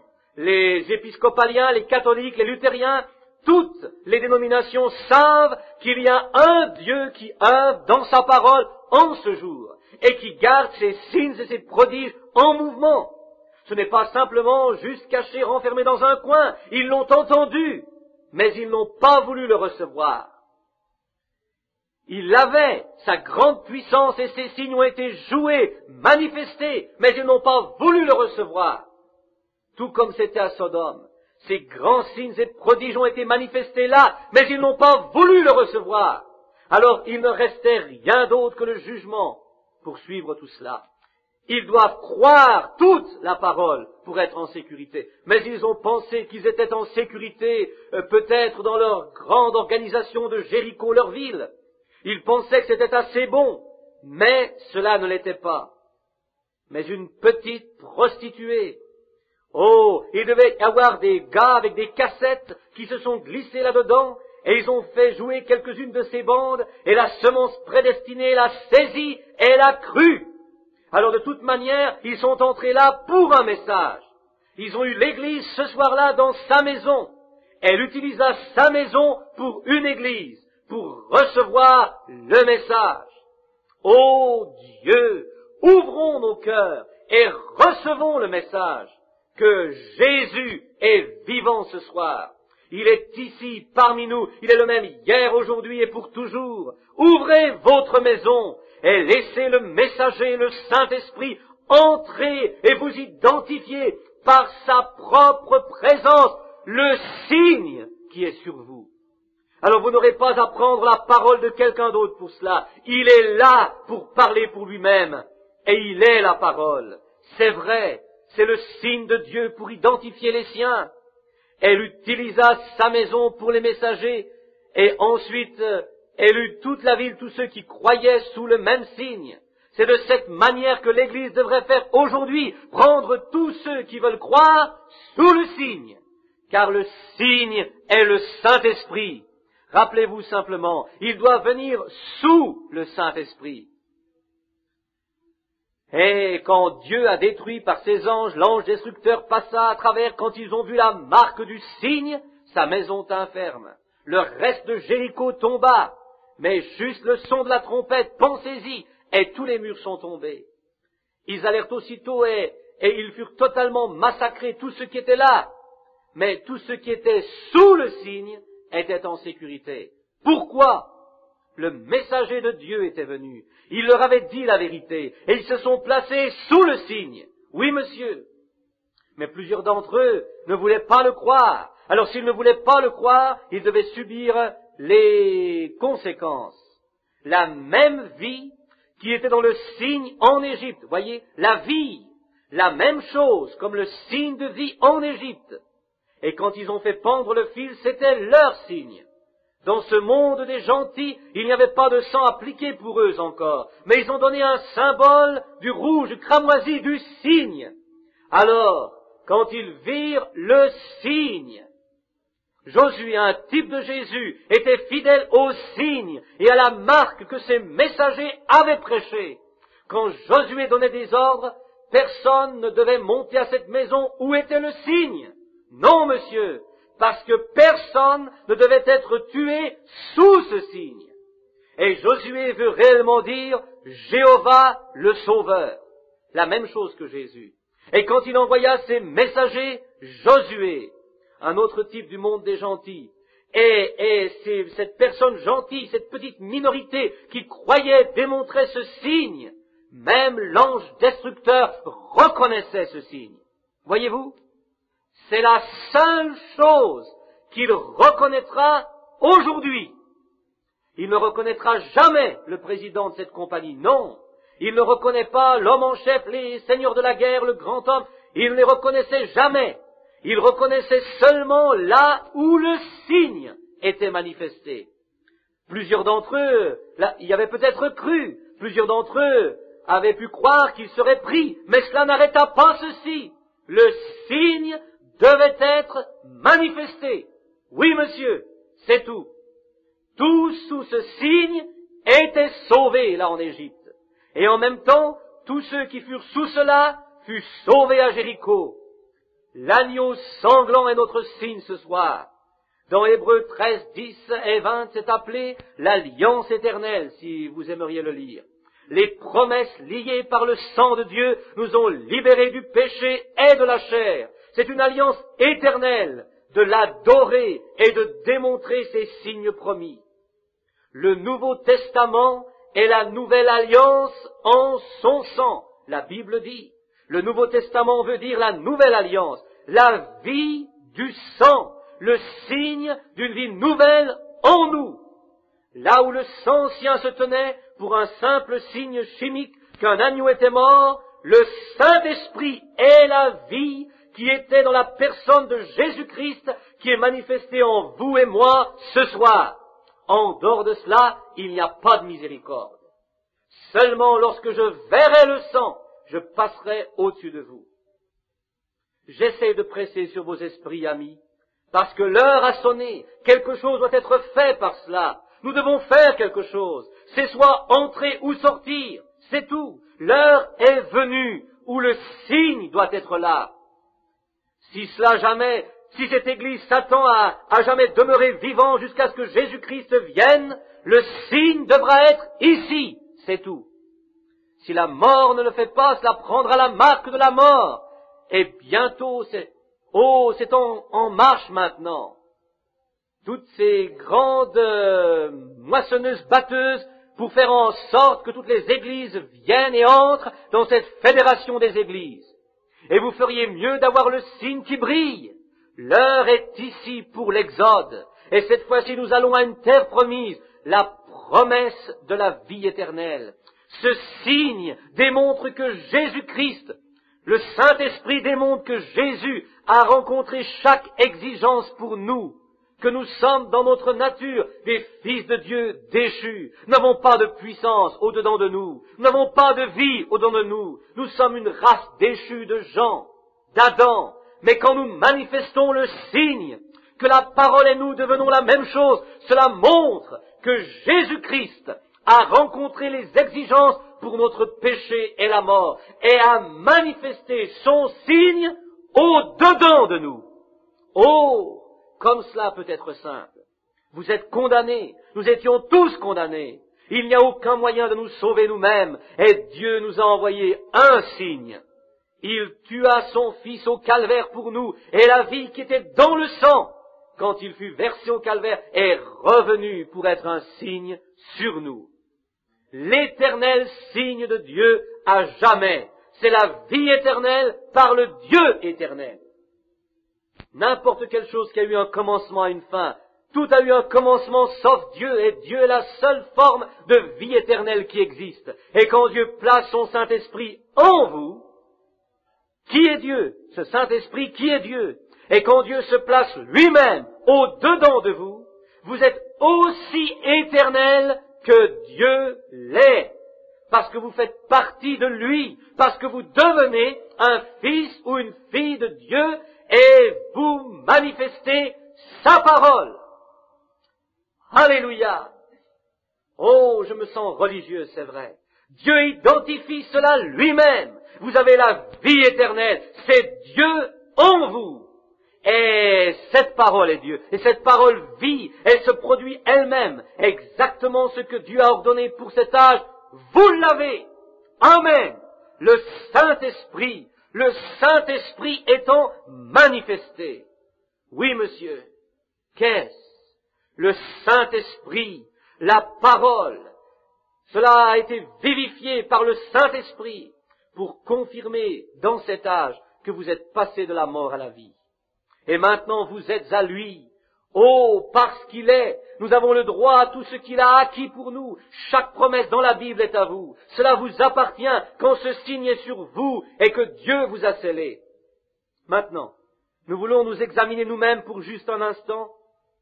Quand Dieu vous a donné le véritable baptême du Saint-Esprit, alors la vie de Jésus-Christ est au-dedans de vous. Maintenant, c'est vrai, et chaque théologien devra admettre cela. Pour moi, c'est la nouvelle naissance. Vous êtes nés de nouveau du Saint-Esprit. Et parce que Dieu a fait ceci et que vous savez que vous n'êtes pas bon en vous-même, vous acceptez ce que Dieu a fait, alors il vous scelle dans son royaume par le Saint-Esprit. Et tout ce que Jésus a acquis et vous a promis dans la Bible est à vous. C'est votre propriété, car il a payé pour cela. Amen. La vie est à moi, il a payé pour cela. La vie est à vous, il a payé pour cela. La guérison est à moi, il a payé pour cela. La guérison est à vous, il a payé aussi pour cela. La liberté est à moi, il a payé pour cela. Le ciel est à moi, il a payé pour cela. Il a payé le prix. Tout ce qu'il a acquis appartient à l'homme qui tient le signe. Amen. Montrez-moi mon signe sur le tramway, en ce jour du jugement, et je passerai au-dessus de vous. Amen. Tenons cela ferme.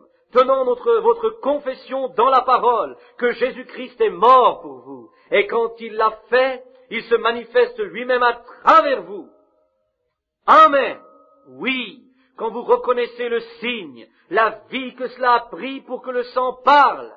Vous direz, le sang parle? Attendez une minute, frère Branham. Le sang parle. La Bible ici le dit. Très bien. Le sang parle. Rappelez-vous, le sang de l'alliance n'est pas reconnu sans le signe.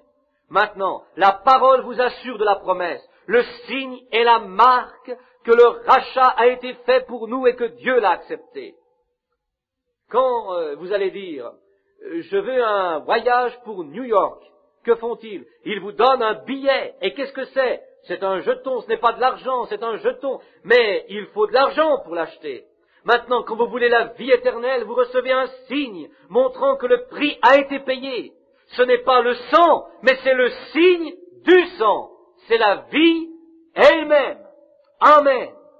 L'obéissance complète à toute la parole de Dieu, à la parole entière de Dieu, vous donne droit à ce signe. Et comment faites-vous cela? Pierre a dit au jour de la Pentecôte, repentez-vous chacun de vous et soyez baptisés au nom de Jésus-Christ pour la rémission de vos péchés et vous recevrez le don du Saint-Esprit, le signe.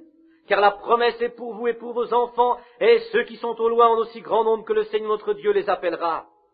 Et quand ils ont vu cette magnifique manifestation de la puissance d'une résurrection, l'apôtre Pierre, monta là, il cita les Écritures de Joël, et ainsi de suite, il donna la promesse pour cet âge, il montra les exigences de cet âge, qui avait été satisfaite en Jésus-Christ, et qu'il avait ramené un signe de sa mort, et ce signe était sur eux. Et il a dit, le signe est à vous et à vos enfants, et à tous ceux qui sont au loin en aussi grand nombre, que le Seigneur notre Dieu les appellera. Ils devront avoir ce signe. Amen. Ce n'est pas ils peut-être devraient l'avoir, ils l'auront. Vous recevrez le Saint-Esprit. Et quand vous obéissez complètement à la parole de Dieu, en abandon complet à cela, vous avez droit au signe. Oui, monsieur, l'obéissance. Pas celui qui dit Seigneur, Seigneur, mais celui qui fait ma volonté. Et quand nous prions, nous devons avoir le signe pour présenter avec notre prière.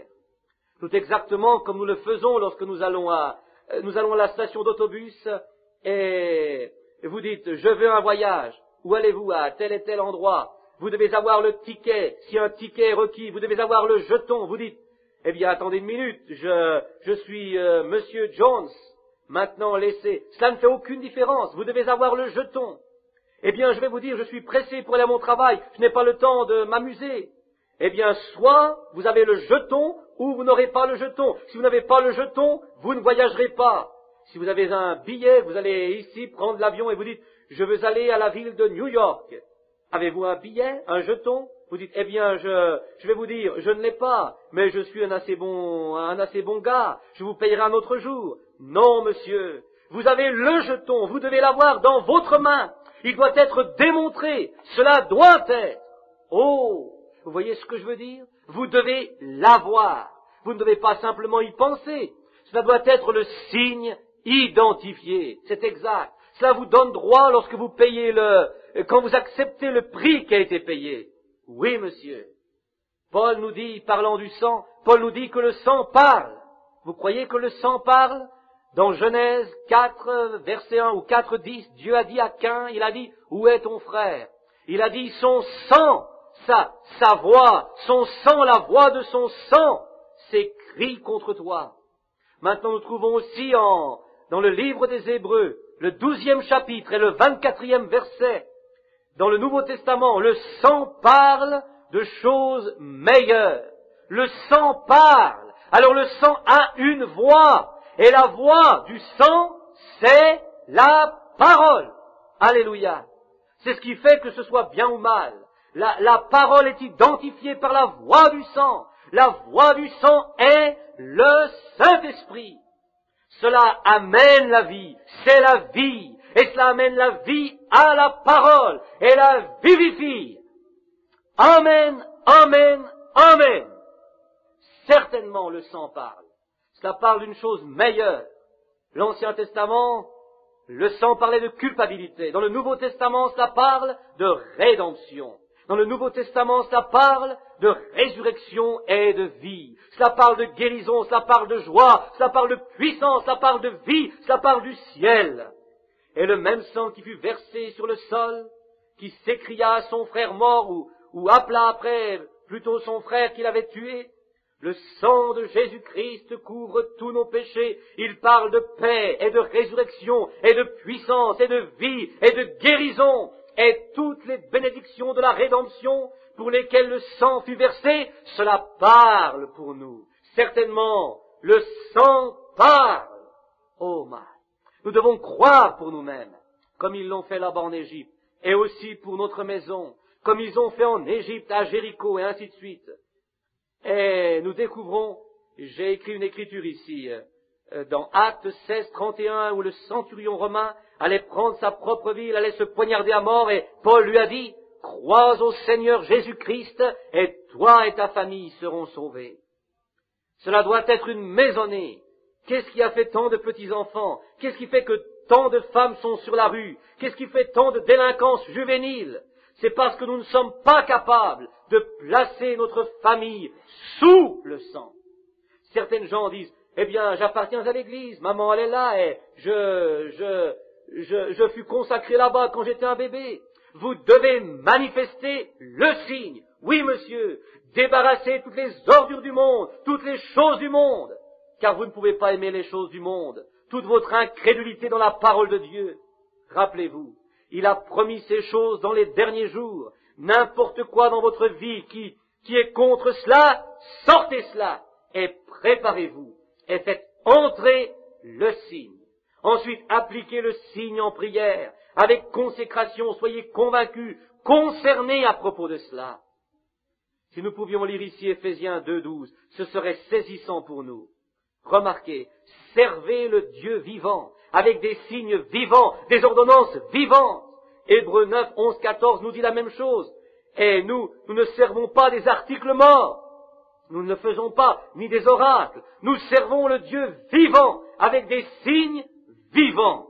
Pas, je vais à l'église, je me suis uni, je connais le credo, je connais le catéchisme. Ce sont des formes mortes. Mais le véritable signe du sang qui s'écrit, qui parle d'un vivant, la présence ressuscitée, Jésus-Christ le même hier, aujourd'hui et pour toujours.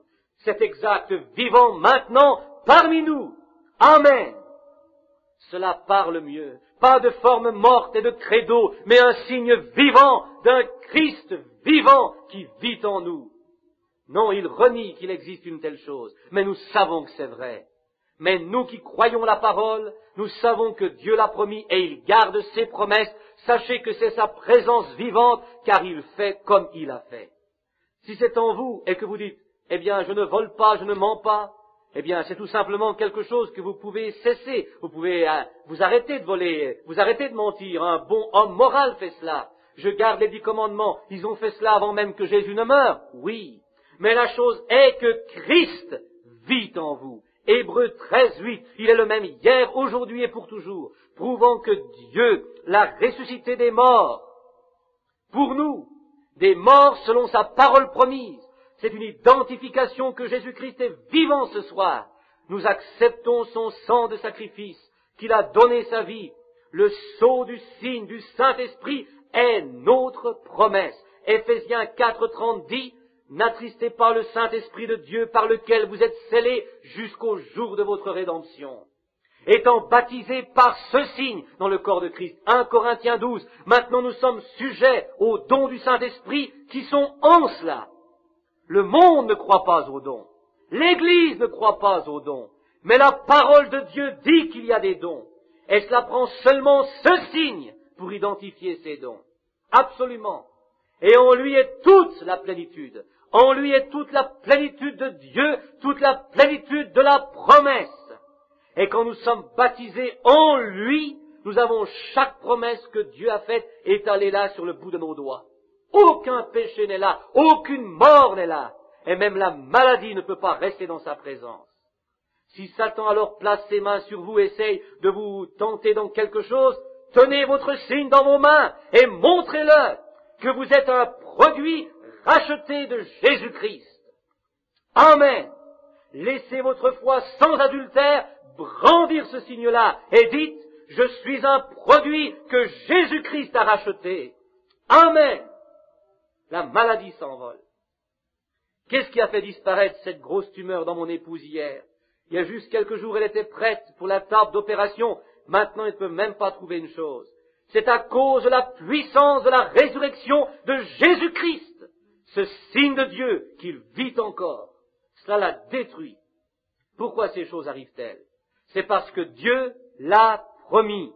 Vous êtes un produit. Tenez le signe. Dans votre foi inébranlable, dans sa parole promise, Dieu nous a une fois donné le signe.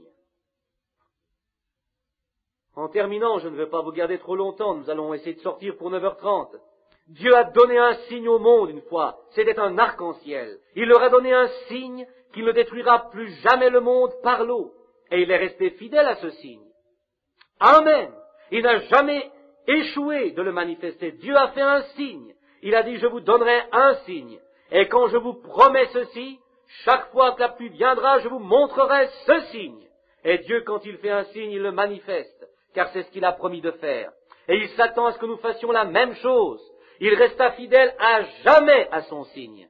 Et si nous sommes nés de l'Esprit de Dieu, nous restons à jamais fidèles à cela. Si vous êtes une sorte de mythe remonté, vous avez eu une sorte d'excitation, vous vous êtes unis à une église, vous avez eu une sorte d'émotion, peut-être vous avez parlé en langue, vous avez crié, sauté de haut en bas, vous avez chanté dans l'esprit, comme on appelle cela. J'ai vu toutes ces choses manifestées parmi les païens, voyez-vous. Cela ne veut rien dire, mais quand vraiment le produit, la vie nouvelle de Jésus-Christ vient dans un homme ou une femme, il est une nouvelle créature. L'homme ancien est mort. Il est fini. Il est cuit. Ce signe doit toujours se manifester. Dieu a manifesté le sien. Regardez, tous ces 1000 ans, il n'a jamais échoué de nous le manifester. Il est loyal, il est fidèle à son signe, nous montrant qu'il n'échoue jamais pour honorer ce qu'il a fait. Il ne manque jamais de l'honorer. Nous voyons encore aujourd'hui l'arc-en-ciel. Cela montre que Dieu nous a donné cette promesse.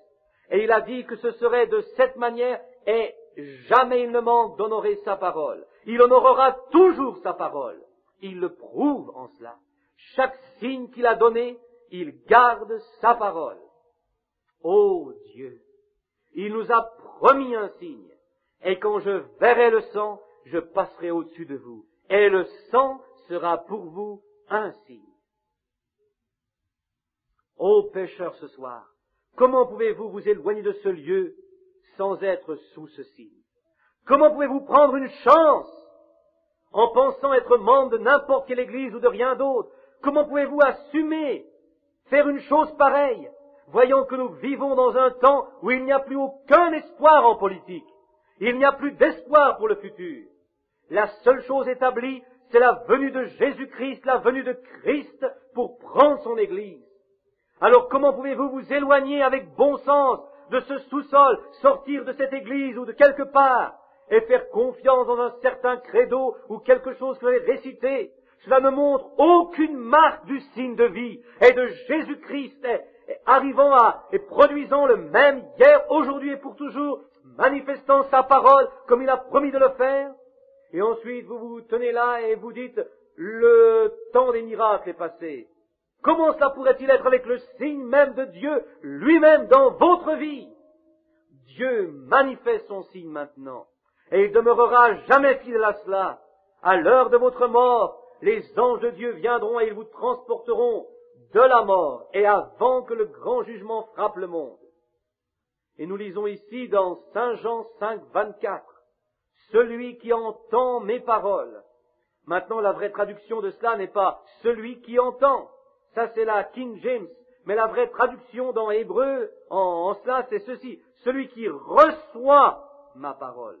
Pas celui qui entend. N'importe qui peut l'entendre. Les pécheurs et tout le monde. Mais celui qui reçoit, qui peut prendre tout cela. Pas celui qui reçoit une de mes paroles. Celui qui reçoit ma parole et croit en celui qui m'a envoyé. Quand vous recevez la parole, vous le recevez. Tout ce qu'il a dit de faire, vous êtes consentant et heureux de le faire. Celui qui reçoit ma parole et croit en celui qui m'a envoyé a la vie éternelle et ne passera pas à travers le jugement, mais il est passé de la mort à la vie. Oh, quelle promesse! Quand je verrai ce signe, je passerai au-dessus de vous. Il s'attend maintenant à ce que nous manifestions son signe à toutes ces religions incroyantes de Satan, aux dénominations du monde, que nous croyons ce qu'il a promis. Comme la semence d'Abraham, il est capable de garder. Peu importe combien de scientifiques, combien d'astronautes, combien de scientistes se lèvent et prouvent ceci ou prouvent cela, et l'année suivante, ils devront reprendre cela. On ne se soucie pas de ce qu'ils disent. Toute notre éducation ne peut jamais vous donner la vie. Je vis dans une ville où est l'université d'Arizona. Et qu'est-ce que je trouve là-haut, si ce n'est de la souillure? Et les écoles secondaires et les choses dans cette ville. L'autre jour, ils avaient 400 adolescents et adolescentes avec leurs vêtements enlevés, avec des barils de bière qui dansaient dans un grand endroit à Sabino Canyon là-haut. Et tous ces jeunes enfants viennent de foyers, et ainsi de suite. Juste là, autour de là, on les trouve là-dedans, à l'université. Qu'avons-nous? L'université peut vous dire de quoi est faite une semence, mais elle ne peut pas produire la vie d'une semence. Votre éducation vous éloigne seulement plus loin de Dieu. Il n'y en a qu'un seul qui puisse vous donner la vie. Il n'y en a qu'un seul qui puisse vous donner la vie, et il le fera. Si vous appliquez le signe ce soir, il est ici pour se donner à vous et vous donner la vie. Jésus-Christ est votre vie. Ne voulez-vous pas le recevoir ce soir, alors que nous inclinons nos têtes? Que tout le monde soit respectueux à l'intérieur, à l'extérieur, dans le sous-sol, où que ce soit. Ceci est un temps solennel. Ceci est un temps pour être reconnaissant. Ceci est un temps où vous remerciez Dieu à votre table aujourd'hui, vous les gens. J'espère que vous l'avez fait pour la nourriture qu'il vous a donnée.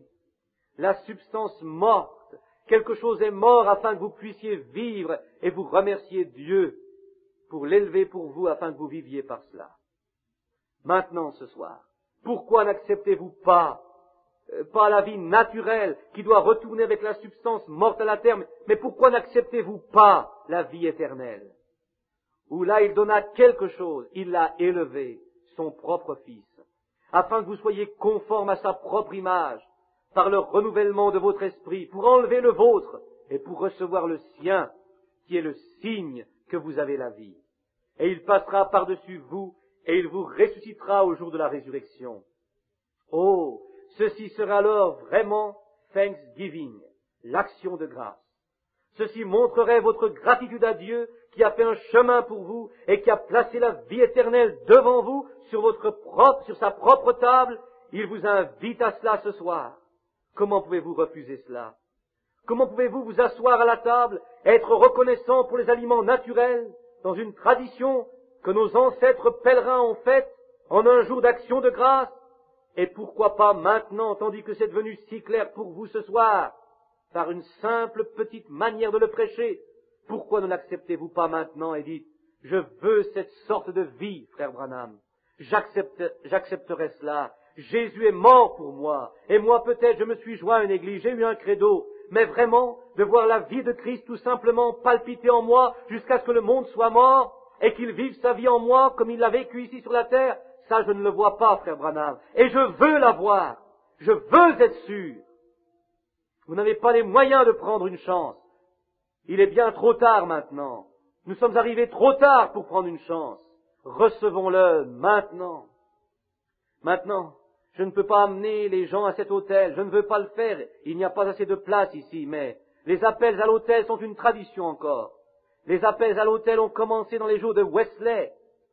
Mais la vérité, ce qui est réel, authentique, c'est autant il y en a qui ont cru, ils furent baptisés, dit la Bible. Combien y a-t-il ici que je puisse voir visiblement dans les balcons, là autour, dans les couloirs, là en haut et en bas des murs, dans les bancs, je ne sais pas combien sont dehors ou dans les sous-sols, combien de vous qui veulent ce signe, le Saint-Esprit dans votre vie, qui se manifestera lui-même juste devant vous, juste devant tous les cultes et les choses de ce monde, que vous puissiez voir que Jésus-Christ est le même hier, aujourd'hui et pour toujours. Le sang a été appliqué. Alors voulez-vous lever vos mains et dire, Frère Branham, maintenant moi en levant ma main, je signifie à Dieu, je veux cela dans ma vie. Priez pour moi, Frère Branham. Il y a 20 mains ou plus, je suppose, qui sont levées. Y en a-t-il plus encore? Levez-la simplement. Si je ne la vois même pas, il la verra. Loin, vous qui êtes là au balcon, dans les chambres, dans les pièces vitrées là-bas, si vous voulez simplement lever vos mains, Dieu vous verra. À l'extérieur, Dieu vous verra. Dans l'auditorium en bas, Dieu vous verra, si vous voulez lever vos mains. Frères, sœurs, maintenant à vous les gens qui avez reçu Christ il y a des années, peut-être sentez-vous que vous avez reçu ce signe. J'espère que c'est correct. Si vous l'avez, vous n'avez pas besoin de vous inquiéter à propos de cela. Il se reflète lui-même. Comment pourrais-je m'empêcher d'être Beethoven s'il vivait en moi? Si Christ est en vous, regardez-vous simplement dans le miroir de Dieu ici, la Bible. Regardez ce qu'un certain caractère de la Bible, regardez ce dont il avait l'air, regardez si vous ressemblez au portrait de Daniel, d'Ézéchiel ou des chrétiens de l'Église primitive. Regardez si vous leur ressemblez. Êtes-vous mondain? Aimez-vous le monde ou les choses du monde? Est-ce que tout cela est mort? Êtes-vous devenu une nouvelle créature? Là, vous qui êtes en arrière à ma droite, en arrière dans l'aile droite ici, voulez-vous lever vos mains et dire, souvenez-vous de moi, frère Branham, je veux sincèrement manifester ce signe. Je le veux dans ma vie, je dois l'avoir. Que Dieu vous bénisse, que Dieu vous bénisse, vous aussi, plusieurs d'entre vous. Oui, le Seigneur vous voit, que Dieu vous bénisse. J'aimerais qu'il y ait un moyen maintenant, après que vous ayez levé vos mains comme cela, sans doute qu'il y en a haut en bas, et il y en a aussi au balcon ici. Et alors nous pensons simplement, qu'est-ce que je peux faire maintenant? Ici, je vous ai dit la parole, de la manière simple que je l'ai fait, parce que je suis une personne toute simple. Et c'est ce que vous voulez être maintenant, juste tout simple. Laissez-vous rendre simple. Et Dieu est si simple. Si vous n'avez jamais été baptisé du baptême chrétien, venez, ils vous baptiseront ce soir, si vous voulez être baptisé. Soyez reconnaissants à Dieu qu'il y a une manière de vivre. Vous étiez reconnaissant aujourd'hui que vous viviez en Amérique. Eh bien, remerciez Dieu que vous ayez une église ici qui croit la parole de Dieu. Vous remerciez Dieu parce qu'il vous donne de la nourriture à manger, que vous puissiez vivre plus longtemps. Maintenant, pourquoi ne pas le recevoir et être reconnaissant pour le Saint-Esprit qui vous donne la vie éternelle? Pourquoi ne pouvez-vous pas venir accepter cela? Y en a-t-il un autre qui n'a pas levé la main? Voulez-vous le faire maintenant, visiblement ici, que je puisse voir? Très bien. Que Dieu vous bénisse, jeune dame. Que Dieu bénisse cette jeune femme. Et que Dieu vous bénisse. Oh, c'est bon. Soyez vraiment disposés maintenant. Que votre intention soit simplement authentique. Cette heure qui se termine maintenant, nous avons 5 minutes jusqu'à la fermeture, jusqu'à 9h30. Restons assis tranquilles un moment, à l'intérieur, à l'extérieur. Pensons à cela sincèrement. Cela apporte des émotions, certainement, mais ne pensons pas aux émotions maintenant. Pensons à la sincérité de ce que nous faisons. Par la foi, je place mes mains sur mon sacrifice, Jésus-Christ. Je veux être identifié en sa mort. J'en ai fini avec le monde. J'en ai fini avec Hollywood. J'en ai fini avec les modes. Pour les femmes, j'en ai fini de couper mes cheveux. J'en ai fini de porter des vêtements immoraux. J'en ai fini de porter du maquillage. J'en ai fini de jouer aux cartes. J'en ai fini des ordures du monde. Et vous les hommes aussi. J'en ai fini de boire. J'en ai fini de fumer. J'en ai fini de mentir. J'en ai fini des histoires. J'en ai fini de plaisanter. J'en ai fini de toutes ces paroles vaines dont la Bible dit que nous devons rendre compte. Je veux le sceau. Je veux le signe dans ma vie. J'impose mes mains par la foi maintenant sur mon sacrifice, Jésus-Christ. Je m'identifie moi-même comme un homme mort ou une femme morte, garçon ou fille. Je meurs maintenant avec lui parce qu'il est mort afin que je vive. J'accepte ma vie en lui. Et ô Seigneur, fais-le-moi savoir ce soir que la vie éternelle demeure maintenant en moi. Pensez ces pensées, croyez ces choses, que ce groupe entier de gens debout ici en haut et en bas autour de l'endroit, qu'ils prennent tout cela profondément et sincèrement. Vous verrez une réunion de guérison comme vous n'en avez jamais vu auparavant. Quand ceci commence, cela commence. Ce dont nous avons besoin maintenant, c'est la guérison de notre âme. Une foi, un quelque chose en nous qui s'empare de la parole. Lorsque vous voyez la parole, cela devient réel. Dites simplement la parole et il en sera ainsi. Comme le Romain dit à Jésus, dis simplement la parole et il en sera ainsi. Père céleste, je réalise maintenant que ma prière est entre le vivant et le mort. Que dois-je dire, Seigneur? Quelle sorte de mots dois-je employer? Avec quelle expression puis-je venir à toi, Seigneur? Je ne sais pas quoi dire. Ils ont levé leurs mains. Tu sais ce qu'il y avait derrière cela. S'ils sont sincères, ou s'ils l'ont fait simplement comme une routine, ou s'ils sont réellement sincères. S'ils étaient sincères, Seigneur, je sais que tu es sincère dans ta parole. Tu es prêt à manifester n'importe quelle chose que tu as promise. Et je prie pour ces gens maintenant, chacun d'eux je réclame pour le Christ, chacun d'entre eux je les réclame comme un trophée pour ce message ce soir du sang de Jésus-Christ et le Saint-Esprit qui est venu du sang. Le chimique, sûrement, il donna son sang, il a élevé sa chair, mais il a donné son sang. Les éléments chimiques ont séché il y a longtemps, là-bas au calvaire, mais le signe qui était dans les éléments chimiques, le Saint-Esprit qui était dans ces éléments chimiques, est tout aussi frais et réel ce soir que ce fut le jour où les cellules furent brisées dans son corps. C'est le signe éternel, c'est la vie éternelle. Je prie qu'ils viennent sur chacun maintenant, tous ceux qui ont leurs têtes inclinées, et s'ils veulent le recevoir. Ils sont reconnaissants ce soir, Seigneur, que tu aies préparé un chemin. Ils sont reconnaissants pour Jésus-Christ, la substance morte que tu as ressuscitée pour notre justification, pour montrer que si nous prenons de sa vie, nous pouvons vivre à jamais. Que cela vienne sur ce groupe, ceux qui ont levé leurs mains, et peut-être quelques-uns, quand ils savent qu'ils auraient dû le faire, mais ils ont remis cela si longtemps et longtemps que, après un peu de temps, il y a une cicatrice coupée là-bas. Il n'y a plus de désir. Ô Dieu, remue cette personne à nouveau. Ceci est peut-être le dernier soir sur la terre qu'ils vivront. Demain sera peut-être trop tard.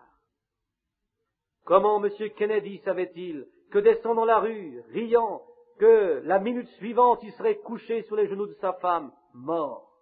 La semaine dernière, il était content, se réjouissant, jouant avec ses enfants, et ce soir, son corps est moisi dans un cercueil.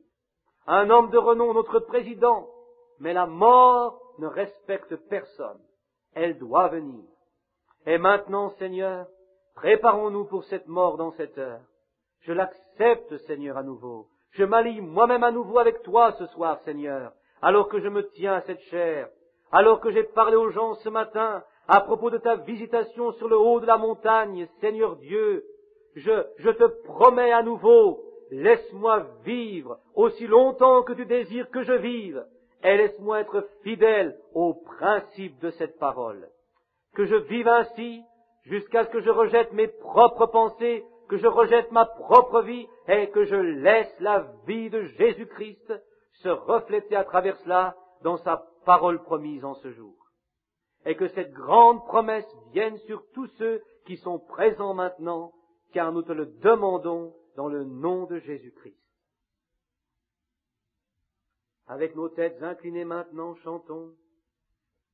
Il y a une fontaine remplie de sang, tirée des veines d'Emmanuel. Là où les pécheurs plongent sous le flot, ils perdent toutes leurs tâches coupables. Ils perdent toutes leurs tâches coupables. Ils perdent toutes leurs tâches coupables, et les pécheurs plongent sous ce flot, ils perdent toutes leurs tâches coupables. Maintenant, avec nos têtes inclinées, vous qui avez fait cela, acceptant, Jésus-Christ, je veux ton signe. Voyez, c'est votre prière qui vous sauve. C'est votre foi qui vous sauve. Croyez-vous maintenant avec tout votre cœur? Êtes-vous prêt pour le baptême chrétien? Voulez-vous simplement lever la main? Dites simplement, je suis prêt. Que Dieu vous bénisse, que Dieu vous bénisse. C'est exact. En bas, je ne sais pas combien sont là. Promettez simplement à Dieu, là en arrière, dans l'aile ici à ma droite, je crois maintenant Jésus-Christ et je suis prêt pour le baptême chrétien. Repentez-vous, chacun de vous, et soyez baptisés dans le nom de Jésus-Christ pour la rémission des péchés. Pourquoi? Pourquoi êtes-vous baptisés au nom de Jésus-Christ? Pour la rémission, pour remettre. Aucun autre nom sous le ciel n'a été donné aux hommes. Pour la rémission des péchés. Et vous recevrez le signe, car la promesse est pour vous et pour ceux qui sont au loin, et tous ceux en aussi grand nombre que le Seigneur notre Dieu les appellera. Et si Dieu vous appelle et que vous leviez votre main, alors la promesse est pour vous. Soyez reconnaissants. Faites-vous vous-même ici, identifiez-vous vous-même avec Christ pendant que vous venez pour le baptême d'eau. Le ministre va vous rencontrer ici et il préparera pour les services de baptême quand vous voulez être baptisé. Je suppose qu'ils ont des robes et des choses toutes prêtes maintenant dans le sous-sol pour le service de baptême si vous le désirez ainsi. Ne remettez pas cela demain. Faites-le maintenant. Celui qui met sa main à la charrue et regarde en arrière n'est pas digne de la bourrer.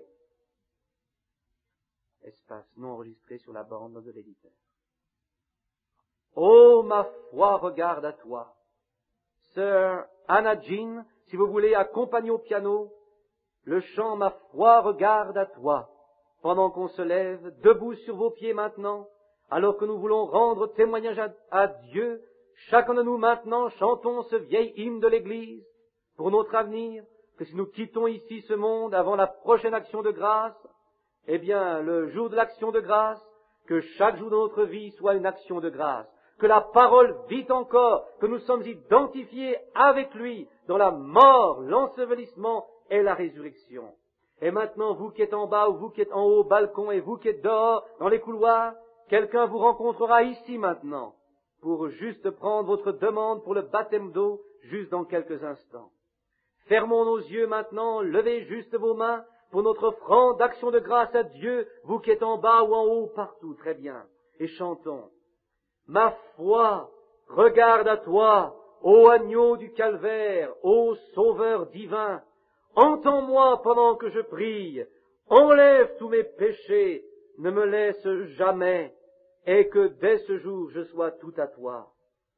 Pendant que je marche dans les ombres de la vie, ô soyez une lumière, et que le chagrin tourne autour de moi, manifestez votre signe. Sois mon guide, change les ténèbres en clarté, ô essuie toutes mes peurs, et ne me laisse jamais m'égarer loin de toi. Frère Branham commence à fredonner le cantique à nouveau, ma foi, regarde à toi, agneau du calvaire. Un frère parle dans une autre langue, il y a un espace sur la bande originale, un frère donne une interprétation, note de l'éditeur. Soyez très respectueux. Avec un tel appel comme cela, je sens que je devrais demander aux candidats de venir ici devant cet autel. Est-ce que votre foi regarde à cela? Vous vous rappelez une fois, alors que l'assemblée était debout, l'Esprit de Dieu tomba sur un homme et il prophétisa. Parlant en langue avec l'interprétation, c'est la prophétie. Alors je demande aux candidats maintenant, si vous voulez vous avancer, vous qui ne savez pas assurément que vous avez ceci, avez-vous entendu cet avertissement? Il ne vous reste pas grand temps. C'est peut-être votre dernière occasion ce soir. Vous allez peut-être l'attrister pour la dernière fois. Voulez-vous venir pendant que nous gardons nos têtes inclinées et chantons encore, lentement, il y a une fontaine. Arrangez cela ici maintenant, remplie de sang, tiré des veines d'Emmanuel. Très bien, avec nos têtes inclinées, venez vous les candidats. Je veux que Dieu vous bénisse. Venez à l'avant maintenant, là en haut de cet escalier, ou en bas de l'escalier. Montez et rassemblez-vous ensemble et qu'on envoie un ministre là maintenant pour s'occuper de cela. Marchez de l'avant maintenant. Et vous qui venez, montez maintenant. Ne remettez plus cela à plus tard. Ne laissez pas Satan dire, oh, une autre fois. Faites-le maintenant, dès maintenant, rapidement. Soyez en mouvement, bougez, ayez votre bâton dans votre main. Un bâton dans votre main, vos reins saints, car la Pâque vient. Toute tâche coupable, perdent toutes leurs tâches coupables. Ils perdent toutes leurs tâches coupables. Oh, continuez simplement à venir. Venez en avant, montez, faites le tour. Et les pécheurs y plongent. N'essayez pas, ne prenez pas une chance. C'est trop tard pour prendre une chance, amis. Si vous n'êtes pas certain, venez maintenant. C'est l'heure, c'est le temps maintenant. Le voleur mourant se réjouit de voir cette fontaine. Oh, une vraie action de grâce. Son jour. Quelqu'un est-il reconnaissant que Dieu ait envoyé son Fils afin qu'il soit identifié avec les gens? Aussi vil que moi, lavez tous mes péchés.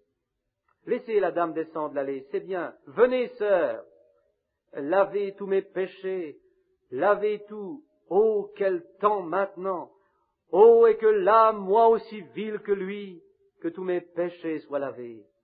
Oh, la fontaine est ici maintenant. Levons nos mains partout en action de grâce à Dieu. Une action de grâce. Père, notre Dieu et Père, reçois nos actions de grâce ce soir. Reçois ces gens dans ton royaume, Seigneur. Nous te remercions et nous te louons par notre Seigneur Jésus. Et quelques-uns des frères, descendez parmi ces gens maintenant. Descendez parmi les gens. Loué soit Dieu. Je suis reconnaissant ce soir pour le Saint-Esprit et pour les choses que nous savons qu'il fait. Et vous qui êtes là autour de l'autel maintenant, abandonnez vos vies directement au Seigneur. Que ceci soit le temps où la vie va entrer.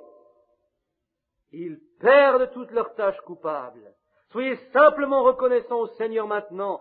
Chacun de vous, soyez simplement reconnaissants. Il vous a promis le Saint-Esprit. Soyez reconnaissants pour cela.